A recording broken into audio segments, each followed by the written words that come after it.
Hoje eu quero compartilhar com vocês alguns casos de comunicação e o que eu considero como comunicação de um animal ou de um outro ser aqui na Terra. Nós estamos muito acostumados com o nosso modo de comunicação, que é a linguagem humana. Então, quando uma coisa não vem na forma da linguagem humana, muitas vezes nós falhamos em perceber que aquilo que está acontecendo, ou mesmo uma sincronicidade, é uma comunicação também.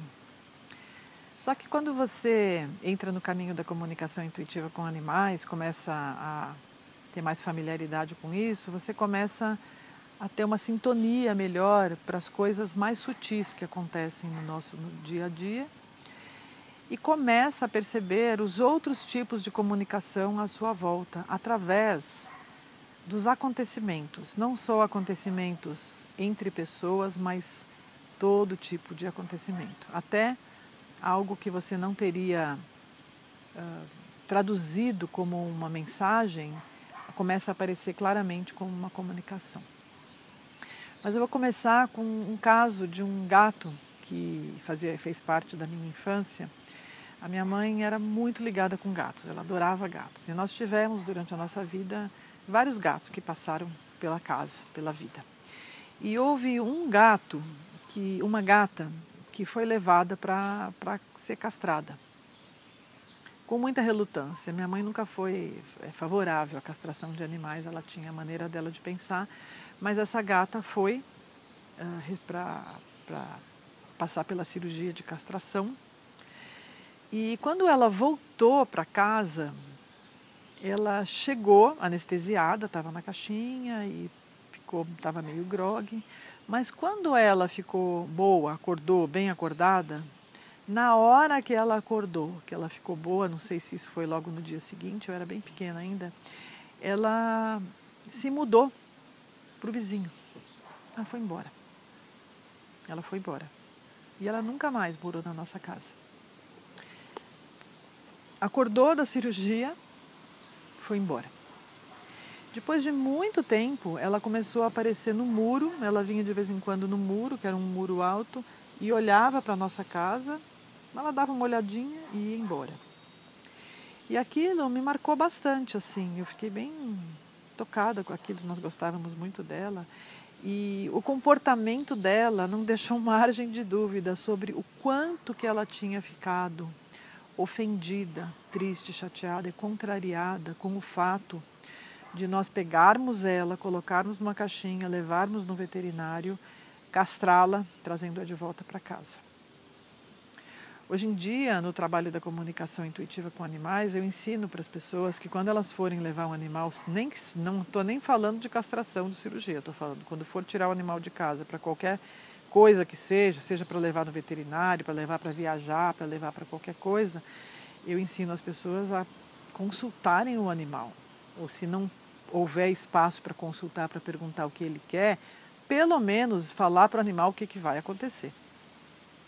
E isso é possível fazer isso facilmente quando você se coloca no lugar do animal. Se eu fosse esse animal, será que eu gostaria que a minha revelia, sem me explicar o que está acontecendo, me pusessem numa gaiolinha, numa caixa de transporte, me levassem sei lá para onde, para fazer sei lá o que comigo? Então, na prática de comunicação com animais, nós exercitamos, existem exercícios que nós fazemos no curso, depois do curso para isso, de nos colocarmos no lugar do animal, sob o ponto de vista do animal, sair do meu ponto de vista, entrar no ponto de vista do animal e olhar para mim fazendo o que eu vou fazer com o animal. E isso muda toda a nossa relação com todas as outras formas de vida. Porque não é só um ser humano fazendo algo com um outro ser, vivo ou não. Até na hora de tirar uma pedra do lugar e colocar em outro, você pensa 3, 4, 5, 10 vezes. Porque a pedra é um ser inanimado que nós aprendemos, que não tem consciência. Mas como é que eu, sem pensar no todo, tiro uma pedra de um lugar e ponho no outro? Isso vem dessa prática de se colocar no lugar do outro, de perceber que não é só o meu ponto de vista que importa, ou o que eu sei que importa, ou o que eu acho que está certo que importa, mas ter uma abrangência maior na sua visão, com muita calma, antes de tomar uma atitude com outro ser, informar para ele, ou conversar com ele, ou pedir a permissão dele. No caso de castração, não é muito fácil pedir a permissão, mas eu, durante muito tempo, pedi a permissão do animal. Eu falava, olha, se você não estiver de acordo, me dá um sinal e aí eu vou esperar. Eu não posso não castrar você, porque hoje em dia praticamente uma obrigação nós castrarmos os animais, né? Porque existem tantos e tantos e tantos animais que ninguém quer, abandonados por aí, jogados, tantos a mais do que são até possível de adotar. Como é que eu vou permitir que um animal se reproduza só para o meu capricho, para poder ver os nenezinhos lá mamando na mãe, né? É bonitinho, é gostoso, mas é uma situação muito grave que existe no planeta hoje em dia e nós precisamos cuidar do planeta que é nosso, adotando mais animais filhotinhos, bonitinhos também, em vez de querer ver nosso animal ter pelo menos uma cria, como as pessoas falam, né? Não dá para ter pelo menos uma cria. Mas a pessoa fala, mas isso não é da natureza, isso não é biológico, a gente castrar um animal, não deixar ele experimentar a maternidade. Bom, também não é da natureza, tem um monte de animal jogado na rua, abandonado, com doença, sofrendo, etc. Também não é da natureza. E nem é da natureza ter um monte de criancinha abandonada na rua, não é verdade?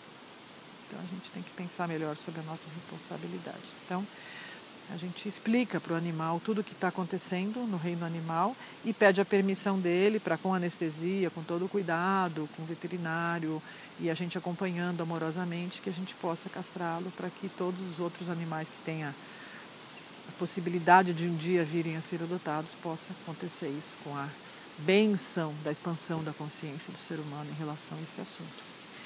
Essa gata me ensinou uma grande lição e ela comunicou claramente algo que ficou em mim para a vida toda, que nós precisamos falar com os animais sobre o que nós vamos fazer com eles e respeitar os animais, o ponto de vista deles. Eles são, sim, individualidades em evolução, convivendo com o plano da vida humana na Terra.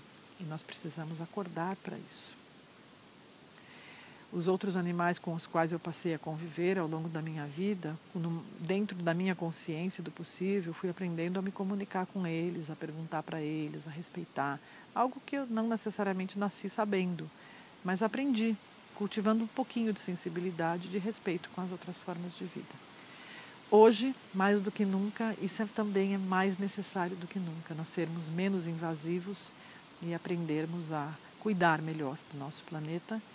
No meu caso, e no caso de muitas outras pessoas que já estão despertando para isso, através da comunicação intuitiva com animais. Agradeço pela oportunidade de compartilhar pelo menos mais um caso da comunicação intuitiva e aguardo vocês no próximo vídeo. Se vocês gostaram, curtam o canal e compartilhem com outras pessoas sobre esse trabalho maravilhoso, essa prática maravilhosa da comunicação intuitiva com animais. Obrigada.